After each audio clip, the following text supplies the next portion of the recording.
Funding for this program is provided by. Additional funding provided by.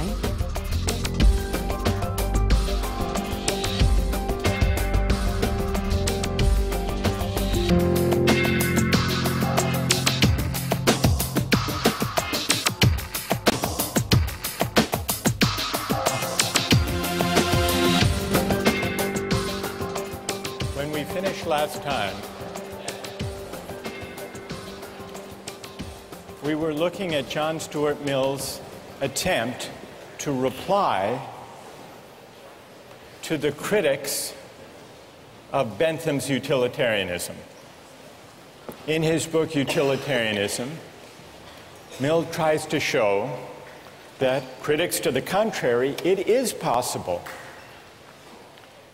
within the utilitarian framework to distinguish between higher and lower pleasures. It is possible to make qualitative distinctions of worth, and we tested that idea with the Simpsons and the Shakespeare excerpts. And the results of our experiment seem to call into question Mill's distinction, because a great many of you reported that you prefer the Simpsons, but that you still consider Shakespeare to be the higher or the worthier pleasure. That's the dilemma with which our experiment confronts Mill. What about Mill's attempt to account for the specially weighty character of individual rights and justice in Chapter 5 of Utilitarianism? He wants to say that individual rights are worthy of special respect. In fact, he goes so far as to say that justice is the most sacred part and the most incomparably binding part of morality. But the same challenge could be put to this part of Mill's defense. Why is justice the chief part and the most binding part of all morality? Well, he says because in the long run, if we do justice and if we respect rights, society as a whole will be better off in the long run. Well, what about that? What if we have a case where making an exception and violating individual rights actually will make people better off in the long run? Is it all right then to use people? And there's a further objection that could be raised against Mill's case for justice and rights. Suppose the utilitarian calculus in the long run works out as he says it will, such that respecting people's rights is a way of making everybody better off in the long run. Is that the right reason? Is that the only reason to respect people? If the doctor goes in and yanks the organs from the healthy patient who came in for a checkup to save 5 lives, there would be adverse effects in the long run. Eventually, people would learn about this and would stop going in for checkups. Is it the right reason? Is the only reason that you as the doctor won't yank the organs out of the healthy patient that you think, well, if I use him in this way, in the long run, more lives will be lost? Or is there another reason, having to do with intrinsic respect for the person as an individual? And if that reason matters, then it's not so clear that even Mill's utilitarianism can take account of it. Fully to examine these two worries or objections to Mill's defense, we need to push further. And we need to ask, in the case of higher or worthier pleasures, are there theories of the good life that can provide independent moral standards for the worth of pleasures? If so, what do they look like? That's one question. In the case of justice and rights, If we suspect that Mill is implicitly leaning on notions of human dignity or respect for persons that are not, strictly speaking, utilitarian, we need to look to see whether there are some stronger theories of rights that can explain the intuition, which even Mill shares, the intuition that the reason for respecting individuals and not using them goes beyond even utility in the long run. Today we turn to one of those strong theories of rights. Strong theories of rights say individuals matter not just as instruments to be used for a larger social purpose or for the sake of maximizing utility. Individuals are separate beings with separate lives worthy of respect. And so it's a mistake, according to strong theories of rights, it's a mistake to think about justice or law by just adding up preferences and values. The strong rights theory we turn to today is libertarianism. Libertarianism takes individual rights seriously. It's called libertarianism because it says the fundamental individual right is the right to liberty. Precisely because we are separate individual beings, we're not available to any use that the society might desire or devise. Precisely because we are individual, separate human beings, we have a fundamental right to liberty. And that means a right to choose freely, to live our lives as we please, provided we respect other people's rights to do the same. That's the fundamental idea. Robert Nozick, one of the libertarian philosophers we read for this course, puts it this way: individuals have rights. So strong and far-reaching are these rights that they raise the question of what, if anything, the state may do. So what does libertarianism say about the role of government or of the state? Well, there are three things that most modern states do that, on the libertarian theory of rights, are illegitimate, are unjust. One of them is paternalist legislation. That's passing laws that protect people from themselves. Seatbelt laws, for example, or motorcycle helmet laws. The libertarian says it may be a good thing if people wear seatbelts, but that should be up to them. And the state, the government, has no business coercing them, us, to wear seatbelts by law. It's coercion. So no paternalist legislation, number one. Number two, no morals legislation. Many laws try to promote the virtue of citizens or try to give expression to the moral values of the society as a whole. Libertarians say that's also a violation of the right to liberty. Take the example of, well, a classic example of legislation offered in the name of promoting morality, traditionally, have been laws that prevent sexual intimacy between gays and lesbians. The libertarian says, nobody else is harmed, nobody else's rights are violated, so the state should get out of the business entirely of trying to promote virtue or to enact morals legislation.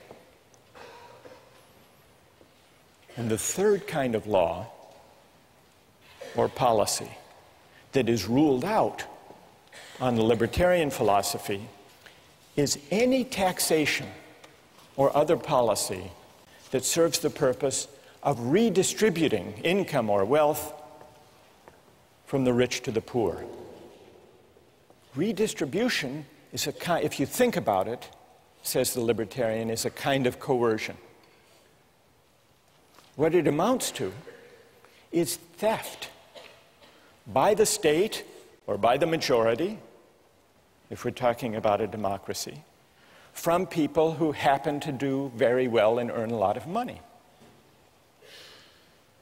Now, Nozick and other libertarians allow that there can be a minimal state that taxes people for the sake of what everybody needs, the national defense, police force, judicial system to enforce contracts and property rights. But that's it. Now, I want to get your reactions to this third feature of the libertarian view. I want to see who among you agree with that idea and who disagree and why. But just to make it concrete and to see what's at stake, consider the distribution of wealth in the United States. The United States is among the most inegalitarian societies as far as the distribution of wealth of all the advanced democracies. Now, is this just or unjust? Well, what does the libertarian say? The libertarian says, you can't know just from the facts I've just given you. You can't know whether that distribution is just or unjust. You can't know just by looking at a pattern or a distribution or a result whether it's just or unjust. You have to know how it came to be. You can't just look at the end state or the result. You have to look at two principles. The first he calls justice in acquisition, or in initial holdings. And what that means simply is, did people get the things they used to make their money fairly? So we need to know, was there justice in the initial holdings? Did they steal the land or the factory or the goods that enabled them to make all that money? If not, if they were entitled to whatever it was that enabled them to gather the wealth, the first principle is met. The second principle is, did the distribution arise from the operation of free consent? People buying and trading on the market. As you can see, the libertarian idea of justice corresponds to a free market conception of justice. Provided people got what they used fairly, didn't steal it, and provided the distribution results from the free choice of individuals buying and selling things, the distribution is just. And if not, it's unjust. So let's, in order to fix ideas for this discussion, take an actual example. Who's the wealthiest person in the United States? Wealthiest person in the world? Bill Gates. It is. That's right. Here he is. You'd be happy too. Now, what's his net worth? Anybody have any idea? That's a big number. During the Clinton years, remember there was a controversy. Donors, big campaign contributors, were invited to stay overnight in the Lincoln bedroom at the White House. I think if you contributed $25,000 or above, someone figured out at the median contribution that got you invited to stay a night in the Lincoln bedroom, Bill Gates could afford to stay in the Lincoln bedroom every night for the next 66,000 years.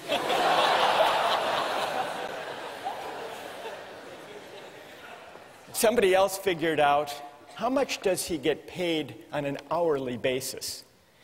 And so they figured out, since he began Microsoft, suppose he worked, 14 hours per day. Reasonable guess. And you calculate this net wealth, It turns out that his rate of pay is over $150, not per hour, not per minute, $150, more than $150 per second. Which means that if on his way to the office, Gates noticed a $100 bill on the street, it wouldn't be worth his time to stop and pick it up. Now, most of you will say, someone that wealthy, surely we can tax them to meet the pressing needs of people who lack an education or lack enough to eat or lack decent housing. They need it more than he does. And if you were a utilitarian, what would you do? What tax policy would you have? You'd redistribute in a flash, wouldn't you? Because you would know, being a good utilitarian, that taking a small amount, he's scarcely going to notice it, but it will make a huge improvement in the lives and in the welfare of those at the bottom. But remember,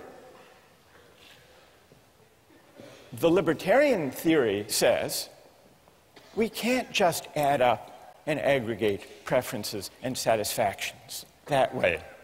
We have to respect persons, and if he earned that money fairly, without violating anybody else's rights, in accordance with the two principles of justice in acquisition and justice in transfer, then it would be wrong, it would be a form of coercion to take it away. Michael Jordan is not as wealthy as Bill Gates, but he did pretty well for himself. You want to see Michael Jordan? There he is.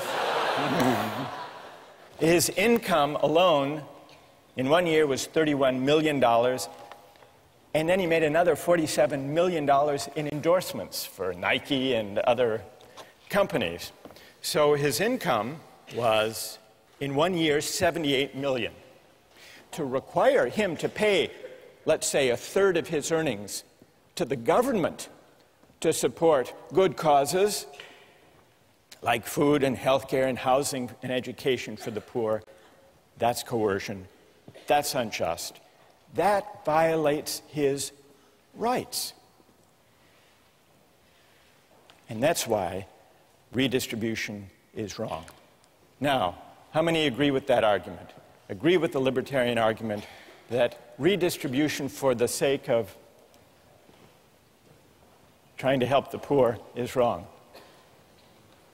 And how many disagree with that argument?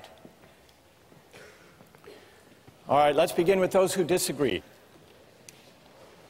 What's wrong with the libertarian case against redistribution? Yes. I think these people like Michael Jordan have received, we're talking about working within a society, and they received a larger gift from the society, and they have a larger obligation in return to give that through redistribution. You know, you can say that Michael Jordan may work just as hard as someone who works, you know, doing laundry 12 hours, 14 hours a day, but he's receiving more. I don't think it's fair to say that, you know, it's all on his, you know, inherent, you know, hard work. All right. Let's hear from defenders of libertarianism. Why would it be wrong in principle to tax the rich to help the poor? Go ahead. My name's Joe, and I collect skateboards. I've since bought 100 skateboards. I live in a society of 100 people. I'm the only one with skateboards. Suddenly, everyone decides they want a skateboard. They come into my house, they take 99 of my skateboards. I think that is unjust. Now, I think in certain circumstances, it becomes necessary to overlook that injustice, perhaps condone that injustice, as in the case of the cabin boy being killed for food. If people are on the verge of dying, perhaps it is necessary to overlook that injustice, but I think it's important to keep in mind that we're still committing injustice by taking people's belongings or assets. Are you saying that taxing Michael Jordan, say at a 33% tax rate, for good causes, to feed the hungry, is theft? I think it's unjust. Yes, I do believe it's theft, but perhaps it is necessary to condone that theft. But it's theft. Yes.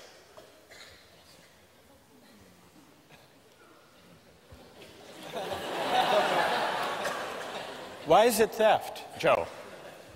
Because Why is it like your collection of skateboards? it's theft because, at least in my opinion and by the libertarian opinion, he earned that money fairly, and it belongs to him. So to take it from him is by definition theft. All right, let's hear if there's... who wants to reply to Joe? Yes, go ahead. I don't think this is necessarily a case in which you have 99 skateboards and the government, or you have 100 skateboards and the government's taking 99 of them. It's like you have more skateboards than there are days in a year. You have more skateboards than you're going to be able to use in your entire lifetime, and the government is taking part of those. And I think that if you're operating in a society in which the government doesn't redistribute wealth, that allows for people to amass so much wealth that people who haven't started from the equal footing in our hypothetical situation that doesn't exist in our real society get undercut for the rest of their lives. So you're worried that if there isn't some degree of redistribution, if some are left at the bottom, there will be no genuine equality of opportunity. All right? The idea that taxation is theft. Nozick takes that point one step further. He agrees that it's theft. He's more demanding than Joe. Joe says it is theft. Maybe in an extreme case it's justified. Maybe a parent is justified in stealing a loaf of bread to feed his or her hungry family. So Joe is what would you call yourself, a compassionate quasi-libertarian? Nozick says, if you think about it, taxation amounts to the taking of earnings. In other words, it means taking the fruits of my labor. But if the state has the right to take my earnings or the fruits of my labor, isn't that morally the same as, according to the state, the right to claim a portion of my labor? So taxation actually is morally equivalent to forced labor, because forced labor involves the taking of my leisure, my time, my efforts, just as taxation takes the earnings that I make with my labor. And so for Nozick and for the libertarians, taxation for redistribution is theft, as Joe says, but not only theft, it's morally equivalent to laying claim to certain hours of a person's life and labor. So it's morally equivalent to forced labor. If the state has a right to claim the fruits of my labor, that implies that it really has an entitlement to my labor itself. And what is forced labor?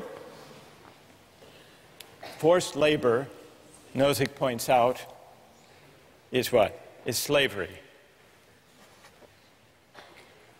Because if I don't have the right, the sole right, to my own labor, then that's really to say that the government or the political community is a part owner in me. And what does it mean for the state to be a part owner in me? If you think about it, it means that I'm a slave, that I don't own myself.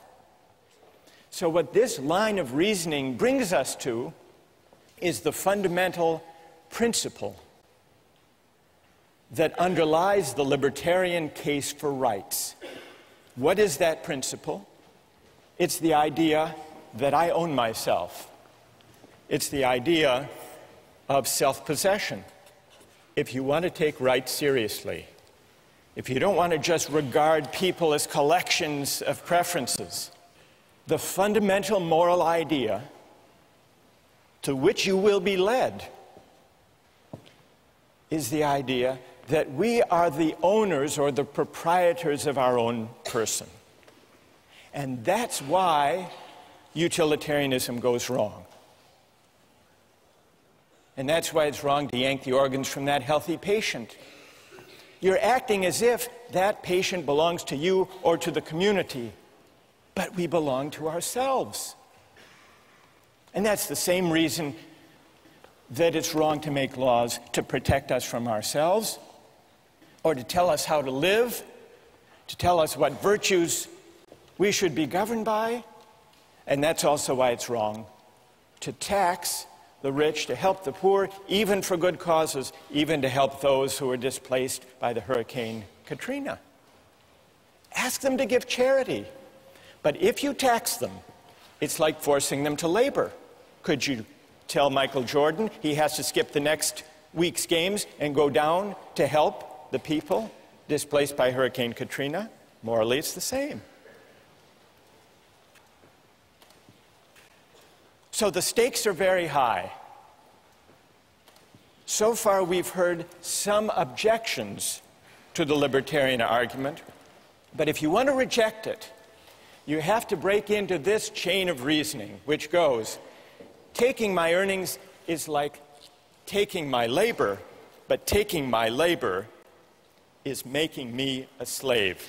And if you disagree with that, you must believe in the principle of self-possession. Those who disagree, gather your objections, and we'll begin with them next time.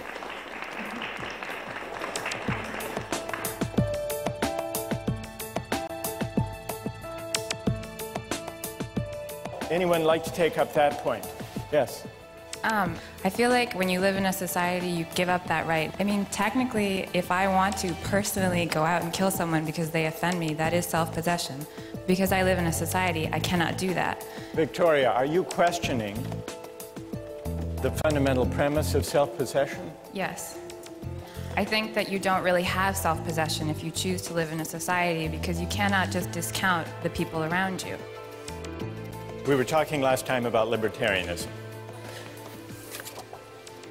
I want to go back to the arguments for and against the redistribution of income. But before we do that, just one word about the minimal state. Milton Friedman, the libertarian economist, he points out that many of the functions that we take for granted as properly belonging to government don't. They are paternalist. One example he gives is Social Security. He says it's a good idea for people to save for their retirement during their earning years, but it's wrong. It's a violation of people's liberty for the government to force everyone, whether they want to or not, to put aside some earnings today for the sake of their retirement. If people want to take the chance, or if people want to live big today and live a poor retirement, that should be their choice. They should be free to make those judgments and take those risks. So even Social Security would still be at odds with the minimal state that Milton Friedman argued for. It's sometimes thought that collective goods like police protection and fire protection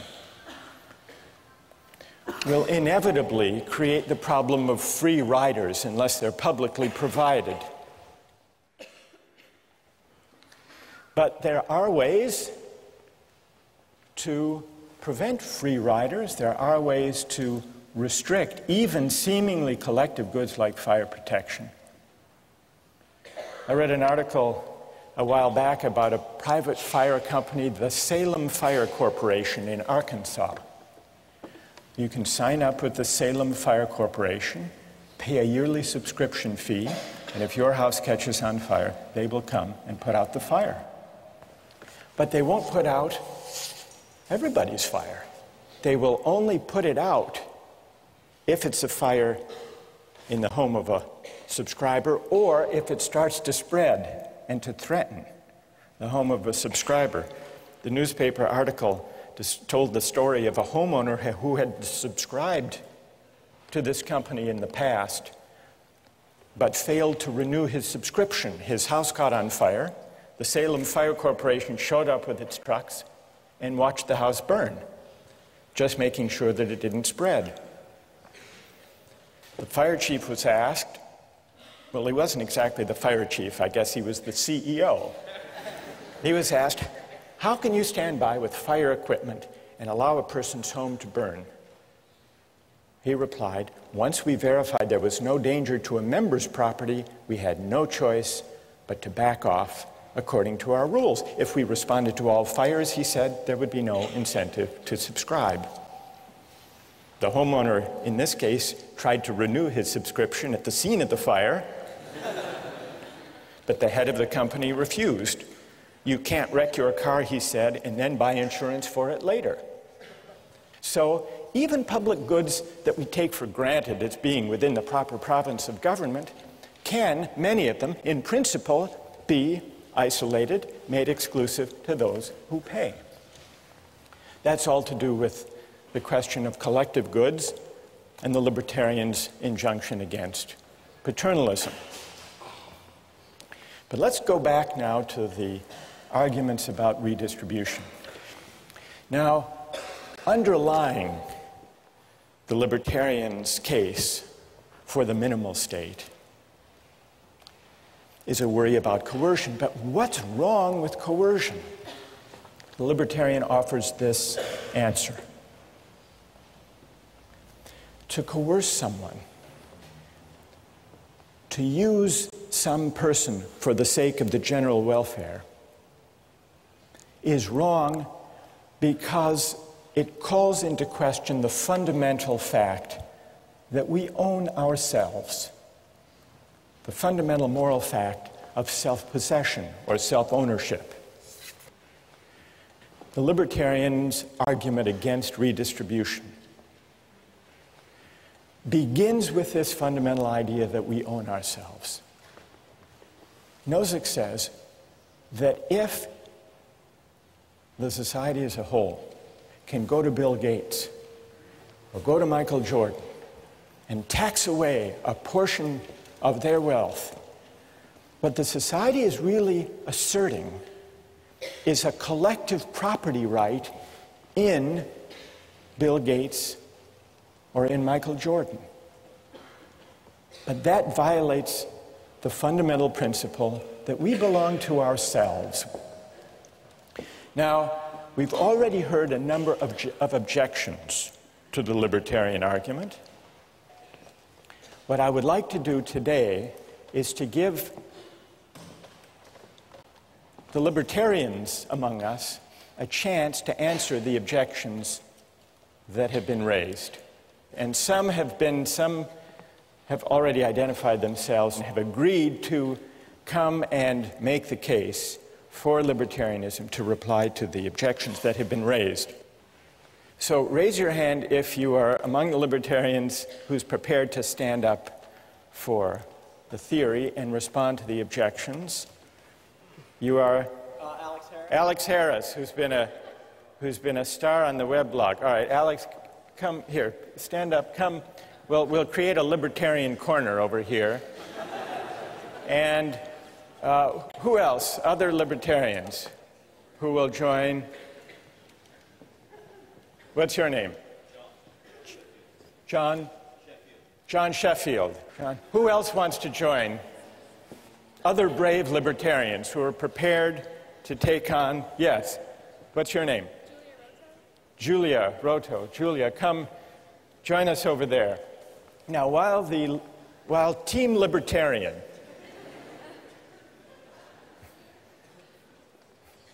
Julia, John, Alex, While Team Libertarian is gathering over there, let me just summarize the main objections that I've heard in class and on the website.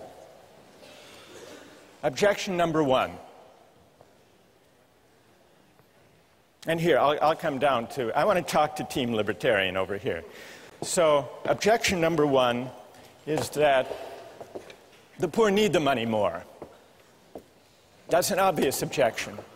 A lot more than do Bill Gates and Michael Jordan.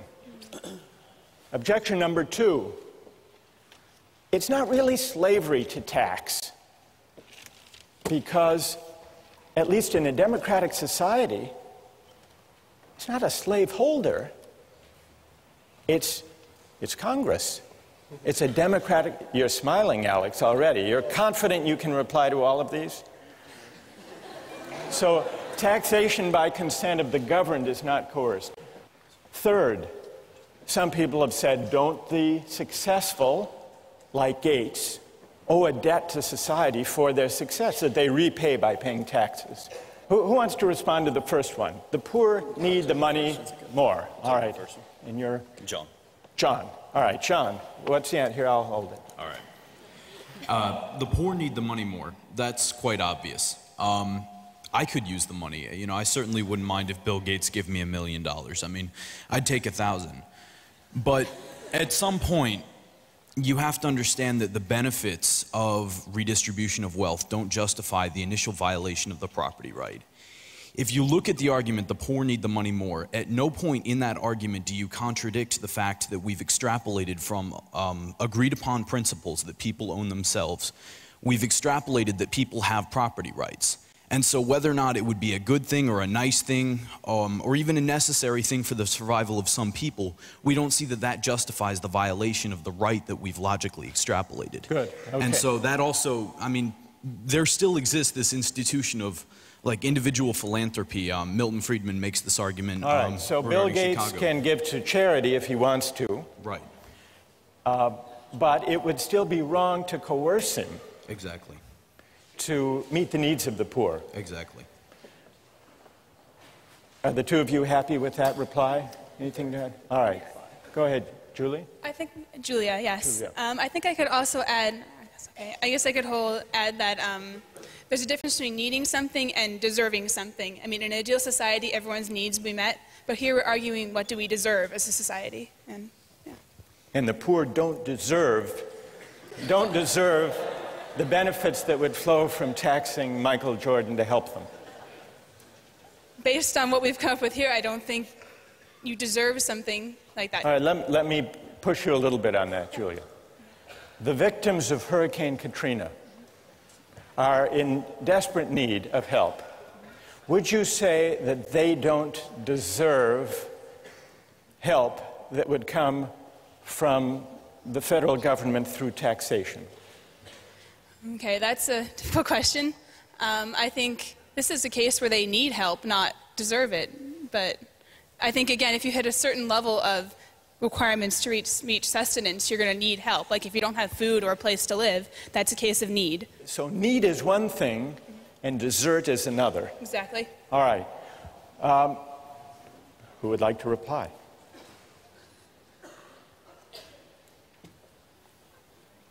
Yes.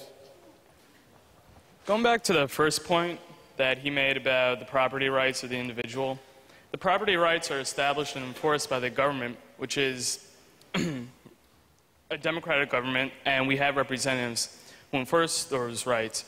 If you live in a society that operates under those rules, then it should be up to the government to decide how those resources that come about through taxation are distributed, because it is through the consent of the government. If you disagree with it, you don't have to live in that society where that operates. All right, good. So, and tell me your name. Raul. Raul is pointing out, actually Raul is invoking point number 2. If the taxation is by the consent of the governed, it's not coerced, it's legitimate. Bill Gates and Michael Jordan are citizens of the United States. They get to vote for Congress. They get to vote their policy convictions, just like everybody else. Who would like to take that one on? John? Basically, what the libertarians are objecting to in this case is the middle 80% deciding what the top 10% are doing for the bottom 10%. Wait, John. No, I was excited. Majority, don't you believe in democracy? Well, right, but at some point... Don't you believe in, I mean, you say 80%, 10% majority. Majority rule is what?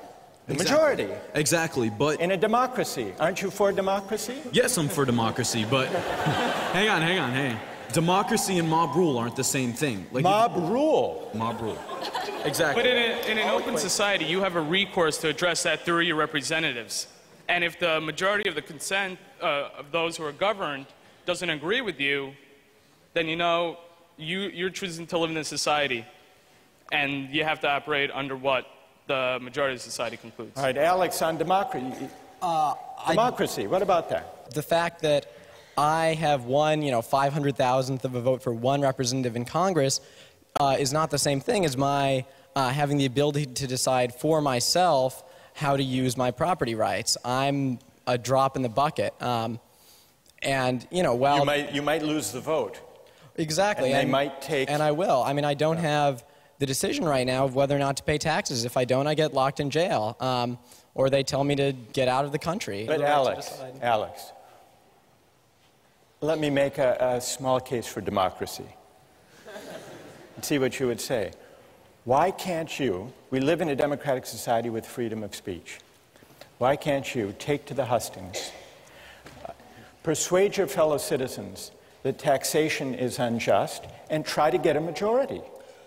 I don't think that people should have to convince 280 million others simply in order to exercise their own rights, in order to not have their self-ownership violated. I think people should be able to do that without having to convince 280 million people. Does that mean you're against democracy as a whole? No, I just believe in a very limited form of democracy whereby we have a constitution that severely limits the scope of what decisions can be made democratically. All right, so you're saying that democracy is fine except where fundamental rights are involved. And I think you could win, if you're going on the hustings, let me add one element to the argument you might make. Maybe you could say, put aside the economic debates, taxation. Suppose the individual right to religious liberty were at stake. Then, Alex, you could say on the hustings, surely you would all agree that we shouldn't put the right to individual liberty up to a vote. Yeah, that's exactly right. And that's why we have constitutional amendments and why we make it so hard to amend our Constitution. So you would say that the right to private property, the right of Michael Jordan to keep all the money he makes, at least to protect it from redistribution, is the same kind of right with the same kind of weight as the right to freedom of speech, the right to religious liberty, rights that should trump what the majority wants. Absolutely. The reason why we have a right to free speech is because we have a right to own ourselves, to exercise our voice in any way that we choose. All right. Good. All right. So all right. Who would like to respond to that argument about democracy being, okay, up there, stand up. I think comparing religion and economics, it's not the same thing. The reason why Bill Gates was able to make so much money is because we live in an economically and socially stable society. And if the government didn't provide for the poorest 10%, as you say, through taxation, then we would need more money for police to prevent crime. And so either way, like, there would be more taxes taken away to provide what you guys call like the necessary things that the government provides. What's your name? Anna. Anna, let me ask you this. Why is the fundamental right to religious liberty different from the right Alex asserts as a fundamental right to private property and to keep what I earn? What's the difference between the two?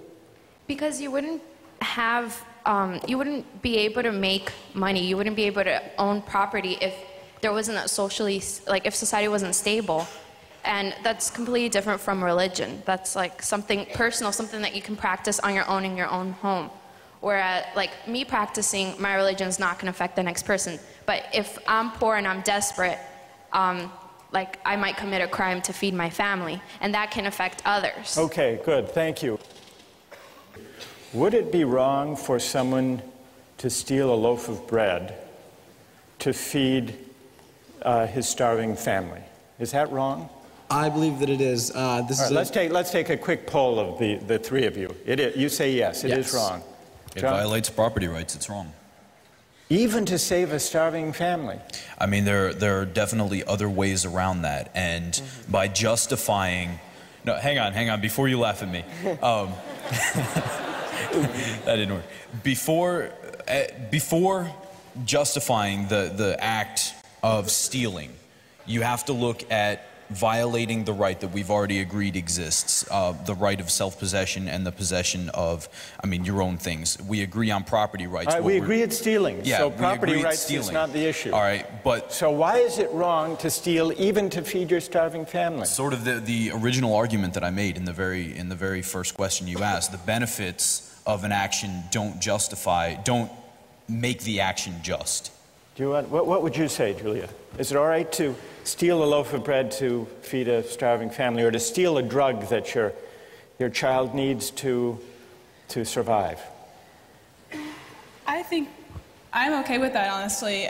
Even from a libertarian standpoint, I think that, saying that you can just take money arbitrarily from people who have a lot to go to this pool of people who need it, but you have an individual who's acting on their own behalf to kind of save themselves. I think you said from the idea of like self-possession, they're also in charge of protecting themselves and keeping themselves alive. So therefore, even from a libertarian standpoint, that might be okay. All right, that's good. That's good. All right, what about number 3 up here?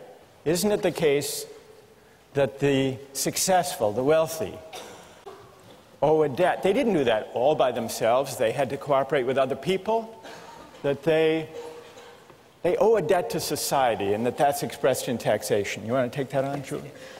Okay, this one, I believe that there is not a debt to society in the sense that how did these people become wealthy? They did something that society valued highly. I think that society has already been providing for them. If anything, I think everything's canceled out. They provided a service to society, and society responded by somehow they got their wealth. So be concrete. In the case of Michael Jordan, to illustrate your point, there were people who helped him make the money, the teammates, the coach, people who taught him how to play. But you're saying they've all been paid for their services. Exactly. And society derived a lot of benefit and pleasure from watching Michael Jordan play. I think that's how he paid his debt to society. All right, good. Anyone like to take up that point? Yes. I think that there's a problem here with that we're assuming that a person has self-possession when they live in a society. I feel like when you live in a society, you give up that right. Technically, if I want to personally go out and kill someone because they offend me, that is self-possession. Because I live in a society, I cannot do that. I think it's kind of equivalent to say, because I have more money, I have resources that can save people's lives. Is it not okay for the government to take that from me? It's self-possession only to a certain extent because I'm living in a society where I have to take account of the people around me. So are you questioning, what's your name? Victoria. Victoria, are you questioning the fundamental premise of self-possession? Yes. I think that you don't really have self-possession if you choose to live in a society because you cannot just discount the people around you. All right, I want to quickly get the response of the libertarian team to the last point. The last point builds on, maybe it builds on Victoria's suggestion that we don't own ourselves. Because it says that Bill Gates is wealthy, that Michael Jordan makes a huge income, isn't wholly their own doing. It's the product of a lot of luck. And so we can't claim that they morally deserve all the money they make. Who wants to reply to that? Alex? You certainly could make the case that it is not, their wealth is not appropriate to the goodness in their hearts, but that's not really the morally relevant issue. The point is that they have received what they have through the free exchange of people who have given them their holdings, usually in exchange for providing some other service. Good enough. I want to try to sum up what we've learned from this discussion, but first let's thank John, Alex, and Julia for an excellent, a really wonderful job.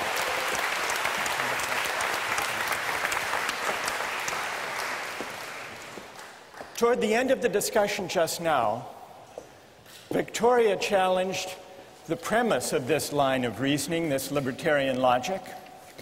Maybe, she suggested, we don't own ourselves after all.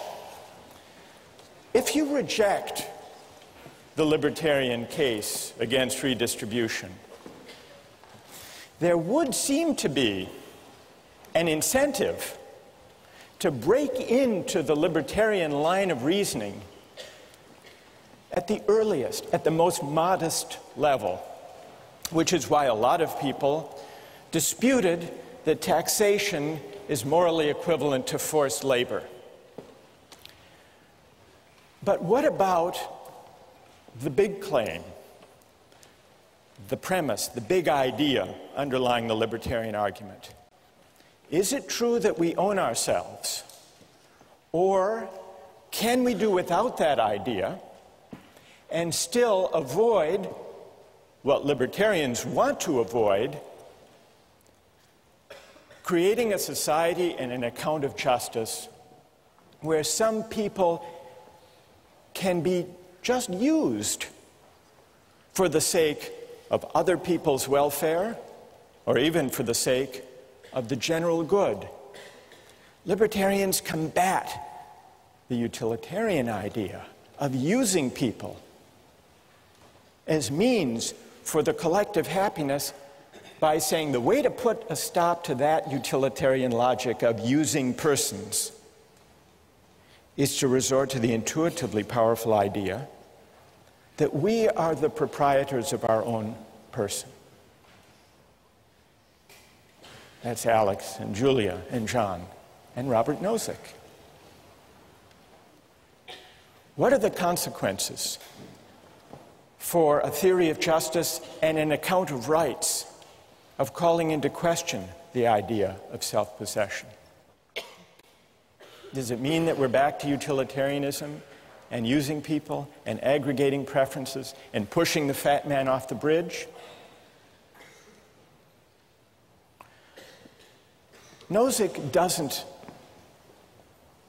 himself fully develop the idea of self-possession. He borrows it from an earlier philosopher, John Locke.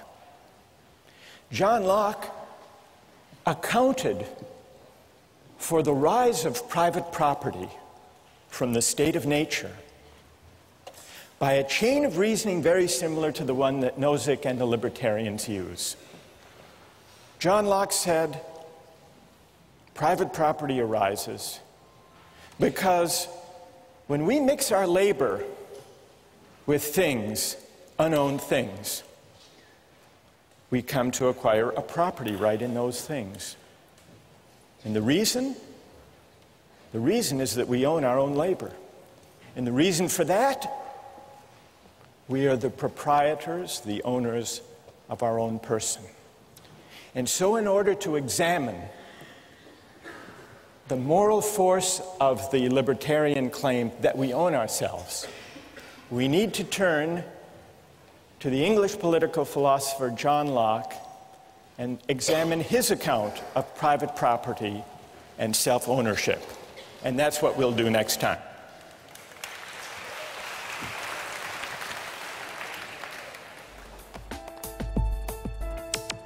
Don't miss the chance to interact online with other viewers of Justice.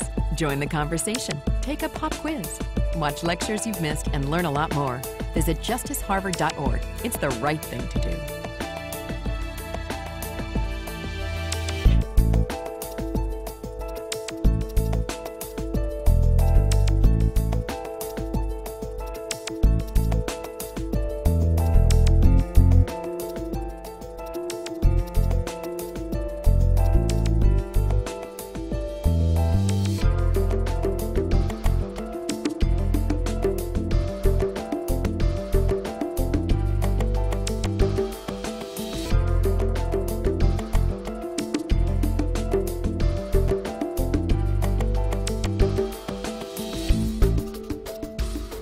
Funding for this program is provided by Additional funding provided by